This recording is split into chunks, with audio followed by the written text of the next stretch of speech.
Hey, thanks again for tuning into the second night of our parenting seminar. We've had some questions come in and questions we want to answer.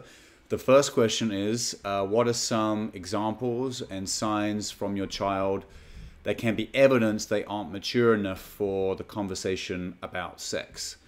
And I think for me, probably the biggest thing on my mind would be that if you can't trust your kid to keep it to themselves or between you and them, that they'll go around talking to other people about it, that's probably the clearest sign that they're not ready to hear about it, because you do need to be able to trust them with that information.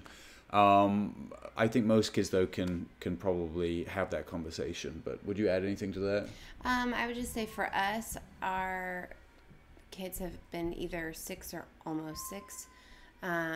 So that's kind of the age. We haven't, both of our boys were kind of in kindergarten or about to start kindergarten. We haven't talked to Paisley about it yet. She just hasn't seemed quite ready, but she's a very, very young kindergartner. So I imagine that conversation will happen over this summer.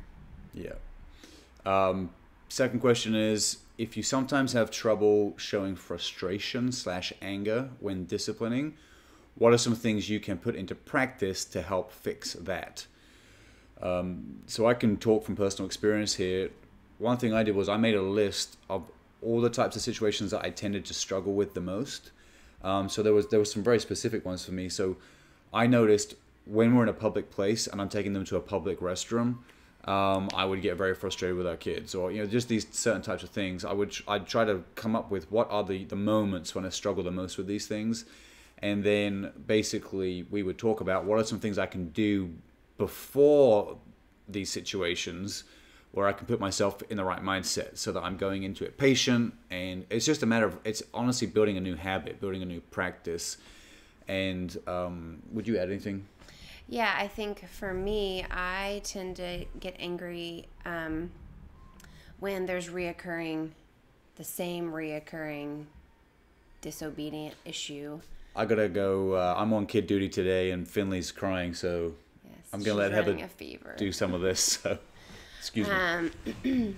So I would be a little bit different to Matt in that I tend to be okay in those types of situations, but I would struggle when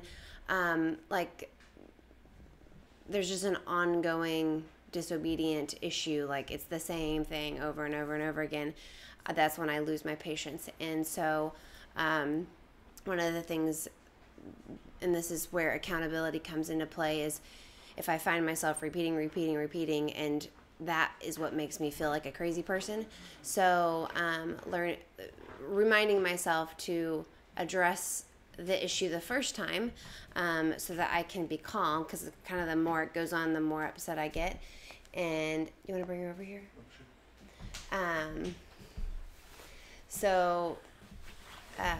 Finley, say hi. Say hi.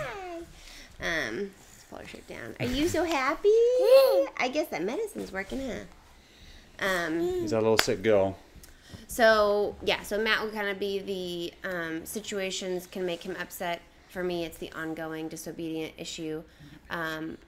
And also for me, I would get really frustrated just if I'm in the wintertime. I am more angry and more frustrated, just with being cooped up. So making it a point, just sometimes getting out of the house and going and doing something or having a plan.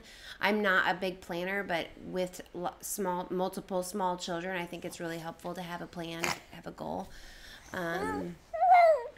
One of the things that we've just started to do that actually was a tool that a counselor gave us is to, when we get angry, to give it a label from 0 to 10, and it's been really helpful. Yes. So if something's happening, to actually number it on a scale of 1 to 10 or 0 to 10, what is this? And most of the time, whatever the kid is doing, in the grand scheme of things, it's really a 0 or a 1 or a 2. So it kind of helps put you in your place as far as how you're feeling and to calm down. We found that tool really that's helped me helpful. a lot. Are you smiling at me, Rick? Say hi, Merrick. Should we go into the next one? Yeah. Question 3 is, what should you... So this is going to the money section, I guess. This question is, what should you pay your kids to do versus what you should just expect them to do because they're part of the family. So I guess this is the idea that there are just standard chores and standard responsibilities that everyone has to do, and should you pay kids for that? And what should you? How's that different to jobs that they have? So how would you answer this question? I would say things that needs to be done on a daily basis. Everyone chips in. Everyone helps. So making beds, clearing up dishes, whatever everyone's kind of daily stuff is going to look different. But what your daily chores are, everyone participates in. For me, and then what you can pay them for are things that maybe they just need to be done once a week or once a month. I hate cleaning my baseboards. I hate dusting, those types of things. So, and we don't pay them a lot. It's like 50 cents to clean all the baseboards in the house, which we probably have to adjust that soon because they're getting older. But they're gonna figure out what wise up. Cleaning the plastic things around like light switches. I don't know what those are called. Cleaning doors.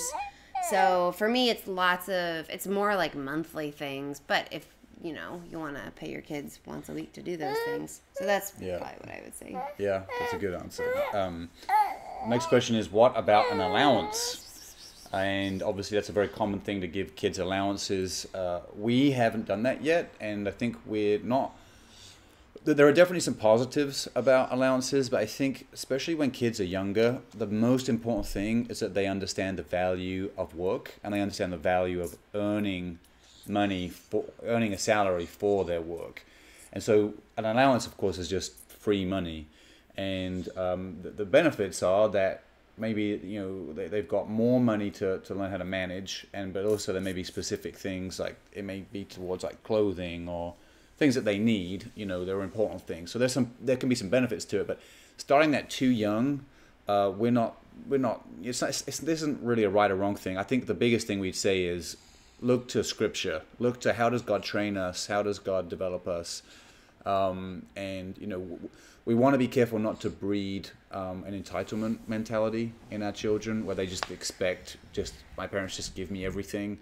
We want to build that strong work ethic in them. So allowances aren't right or wrong, but our philosophy would be that they probably should come later on, and be for a clear reason, not just here's extra money to do whatever you want with, but hey, now you're responsible for buying your own clothes, and clothes are expensive, and here's an allowance for that, something of that nature. Would you add anything to that?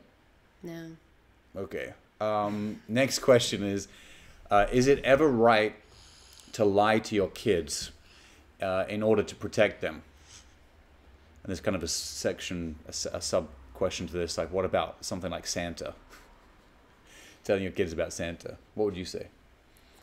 I would say that you never want to lie to your kids. I think there's wisdom in leaving things out for certain ages. There's certain things that 5 and 6 and 7-year-olds do not need to know about the world, just because that age is beautifully innocent and you don't want to taint that.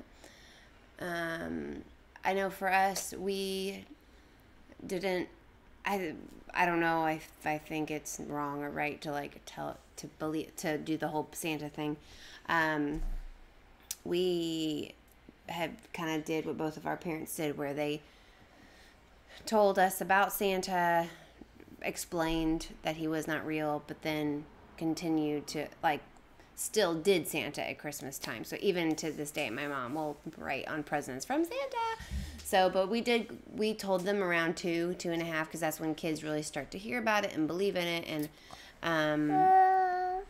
the one thing with that is we didn't want, it's like, well, you can't see Jesus, so is he not real too? So, I mean, I had friends who believed in Santa until they were like 9 and 10, and then were devastated. So personally, just didn't want to walk down that road. So that's kind of what we've done. But I love the magicalness that whole thing creates at Christmas time. So we still do it, and it's just like a fun kind of game, but they know he's not real. Yeah. So. Next question is, and just to say about the lie question, I think you do want to protect your children, but I think there's always a way to say something that is avoiding deception and lying, that is skillful in a way that you frame it. But it's still honest. It's still an honest answer. I think that's just a skill you have to learn as a parent. Number 6, the next question is, what about, so this is from the body safety rules that we gave you in the handout. So the question is, what about the kisses with family only rule? The second part of the question is, sexual abuse can happen in nuclear family as well. So this is actually this is a really good question. This is very true. So yeah, sexual abuse tends to mostly come from people that, so if it's a child experience that, it's usually somebody they know, either a very close family or friend. So the rule that we have, kisses are just with our family, that probably can be improved, that rule. I think the improvement would be the basic kisses are okay. I think I wrote it down, actually. Kisses should never give you an uh-oh feeling. And so that's something we actually need to improve, that, and telling our kids that if someone's kissing you or asking you to kiss them and it gives you an uh-oh feeling, then that's a sign that this is, you don't have to do this. This is something that's inappropriate or potentially inappropriate. So that's how we would, that does need to be improved on that body image thing. Yes. The last question is, do you use internet filters? And we do. So we actually lock down all of our devices, and we use we have the app, we have the I don't know what it's called. On like the iPhone and on the iPad, we have the, oh my gosh, I can't get my words out. We have the App Store disabled, and Heather actually has the passwords to all those, so she has the power of all that. But we have Safari disabled, and then we have a web safe browser called MobiKip, I think it is. It's like $30 a year, and basically that blocks porn sites, and that's on all of our devices so that our kids can't accidentally find something.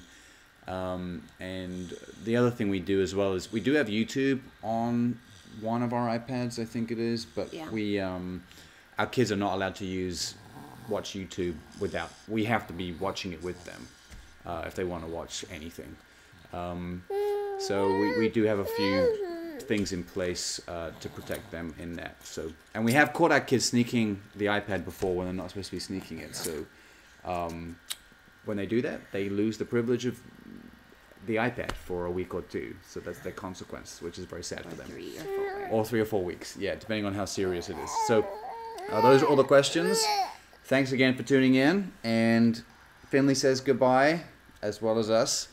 And we hope this has been helpful. And we'll be posting this on our